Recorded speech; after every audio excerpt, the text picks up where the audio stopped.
Hello, my fellow co-creators. Today, I would like to talk to you about the inner workings of the ego and what I have learned through my journey in the way that the ego works, the way it affects your reality and the way it affects your happiness.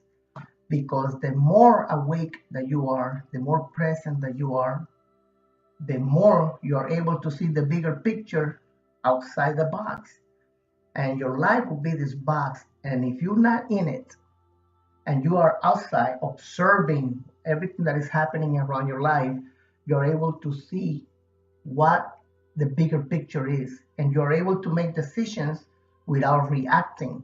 Because when you get an experience coming to you, there's 10% experience, 90% reaction to that experience, and that reaction does not dictate the outcome and does not dictate the solution for that experience, but instead you you absorb that energy and you create chaos inside your system, whether it's your physical, emotional, or spiritual system, and that will manifest in misalignment, and you will be creating unwanted experiences and therefore suffer. The ego has at his possession a few tools, and these tools are not faint of heart. These tools are very powerful, and I will tell you some of the tools that this ego has.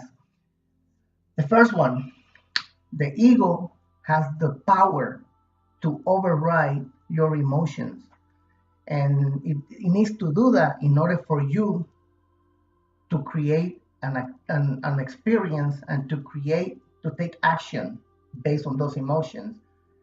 And the second one is able to override your thoughts. In other words, it'll give you stories, and that's a perfect combination for the ego because I'll explain how it works.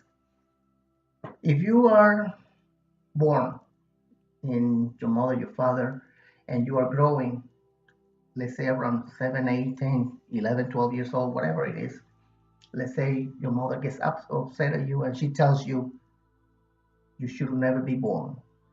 What's going to happen is that the ego, that experience right there, is going to intercept the experience before it gets to you. And when it intercepts the experience, what it's going to do is going to override your emotions. First comes in and it gives you pain and it gives you hurt from the experience. And then it creates a story. And the story will be from this moment on, since that person which you look up to, which is your protector, your mentor, it told you that you're not worth it. You should never be born. From this moment on, I want you to be not worthy. You will not be able to accept love. Every time love comes into your door, sabotage, and this also subconsciously. So you will sabotage that love so you will not be able to be happy. So if you get a partner and this partner starts showing you love, next thing you know, you start finding mistakes with this partner. You start finding flaws. You start arguing. You start telling him he's not this or she's not that, and whatever it is. But you're doing this subconsciously. So you are sabotaging the relationship because you say, whoa, whoa, whoa, whoa, this is getting too beautiful for me. This guy is showing me or this girl is showing me too much love. And I'm not worthy of that because the ego gave you that story, which is a layer of your emotional body, which you are not. You are pure light without the emotions, just the wisdom learned from these experiences. The next one, you'll override your thoughts by giving you the story that you should never, ever again be happy. So your self esteem drops. And what you do is this layer, you put it in what I call the emotional backpack.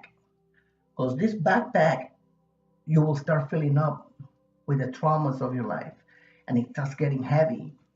So you start going through the universe in misalignment, and the universe needs to align you with what you create. And if people say, so why, if we create our reality, why we're not happy? Because you understand that the process of awakening, of enlightenment, is about looking at the bigger picture and getting connected with source, getting connected with the light. When you connected with the light, you're able to see what is happening as a wisdom, not as an experience reacting to the experience.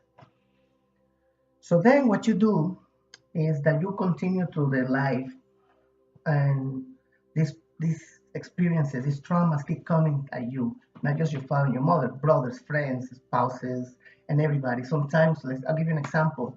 Myself, I live this myself. If I'm in the car and somebody cuts me over, ooh, my emotions, it lights up and fire. My ego comes in and says, "What the fuck is wrong with that guy? Who the heck he think he is?" So I will run next to the person, get behind him, and cut him back up. So what happened? Right now, the ego intercepted the experience, told me who the fuck this guy think he is, how dare he's gonna cut me, what kind of disrespect that is, and then the anger and the hate build up. So I react to it. So that's all he gotta do, which is powerful though. But he's reacting by taking your thoughts and emotion, override them, and give him the meaning that he wants. So you could react to it. And that's what I did. I would get so upset that when we start arguing, the guy's giving me the middle finger and saying "fuck you," and all he's cursing at me. I will go to my I have change in my ashtray. I will grab the change and throw it at him. But then I started thinking, and I started meditating, and I started awakening, and then I started catching what the ego was doing. So if this could have gone much further, this could have been a fatality. The guy could be, could have a weapon. I could kill him, and then all for what? Because he cut me off. What did he took away from me as a man? What did he took from me as a person? Absolutely nothing. But for the ego, it's like, are you kidding me?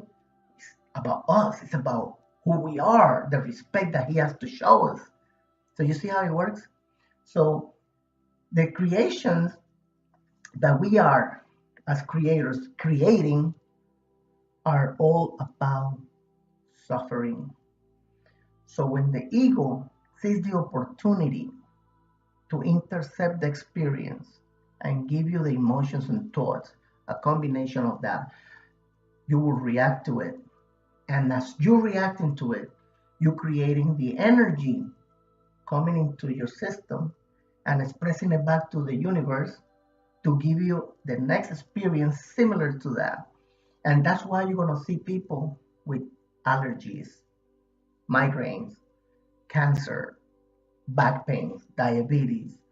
All these diseases exist all the time, everywhere, but they are very opportunistic. So when the system, let's say you are in misalignment and you keep getting every experience, instead of looking at the bigger picture and see what is this experience bringing to me that I need to learn from, and then letting it go.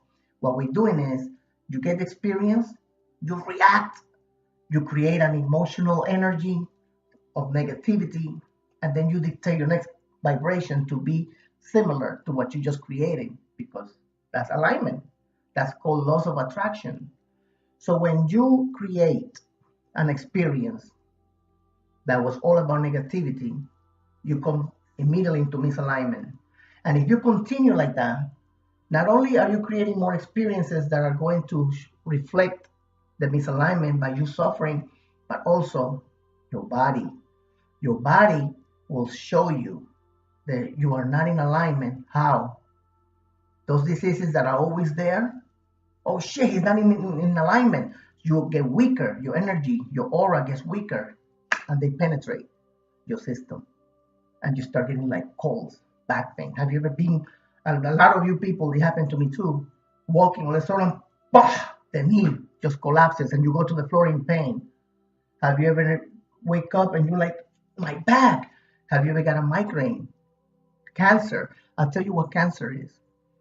Cancer is the collective of so much resentment that you have not forgive anybody. And you are, I know many of you, I had to, did not speak to anybody, let's say for a friend or family member, for whatever they say or they did. And you carry that resentment for years and years and years. And then you keep adding resentment by having more fights with other people and arguing and not forgiving them. So what happens? Your body explodes out of misalignment and the cancer is born. You guys should try this for 1 month from the heart. Forgive the people, because you know what? This word is very deceptive, because in reality, you're not forgiving anyone but you. You are allowing yourself to be connected, because when you have a resentment and you have not forgiven them, you are holding back an energy, a link to that person, which is a constant negativity. While that person is watching a football game, you over here, no, that asshole, I'm not going to talk to him or her or whatever it is. And yet, that energy keeps feeding into your aura, into your system, and you keep having more issues. Have you ever noticed someone at the traffic light, they waiting for the green light, listening to a radio, all of a sudden from behind, boom, they get hit on the back. Believe it or not, that person was a match, a frequency match to that experience for something they did before, they said before, which had a lot of anger and negativity. I'm not saying that everything that happens is all about this misalignment, because you are going to continue to have experiences here that will show you that you're not in alignment. Why would that be? Because if you didn't have those experiences to expand and learn from the wisdom that they carry within, you wouldn't be here, because you would be a Buddha, Jesus, Muhammad. You would be a full enlightened being. Why would you be here? Except for those, because there are entities here that are enlightened and they are here to bring the vibration up on Earth, Gaia, and humanity, which are beautiful people, beautiful beings actually. So guys, the experience that you have, do like I was saying, do this for 1 month. Allow to forgive everyone, because you're forgiving yourself. When an experience comes to you, stop before you react. And it's not easy, because as human beings, we already pre-programmed through the TV shows, the reality TVs, the food that you're eating. I gotta speak about this, the food and the reality TVs and all that, because that's a major programming. Have you ever noticed McDonald's, Burger King's, $3, $4 you get Whoppers, fries, soda, shakes, and chicken nuggets. But when you go buy a salad, it's $9, $12 for one salad. When you go to get a wheatgrass, the wheatgrass juice is $7, $6. It's crazy, because that's the programming. I'll speak about that in another video. So when you are living your experience and something happens, somebody breaks into your house, somebody stab you, somebody rob you, you had a fight with somebody, stop and observe the experience. What is this experience bringing?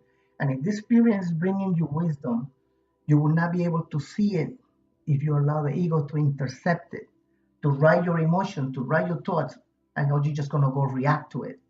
So the message of the experience goes out the door. And now you are holding that grudge, that resentment, which is just going to create more suffering. So stop and see what did that experience bring into your life, to see what am I going to learn from it. And the secret is to let it go. Once you experience and learn from it, let the rest go. Because if you continue holding it, that means you keep living in the past. If you keep living in the past, that means you keep suffering, because anything that goes to the past is going to be for disappointments. I should have done this, I should have not done that. And if you go to the future, you're looking for expectations. And when they don't happen, then you suffer again. Stay here. Let the present moment bring you the experience. Learn from it, let it go. Next, another experience, learn from it, let it go. Again, it's not easy. I'm not going to lie, it's not easy.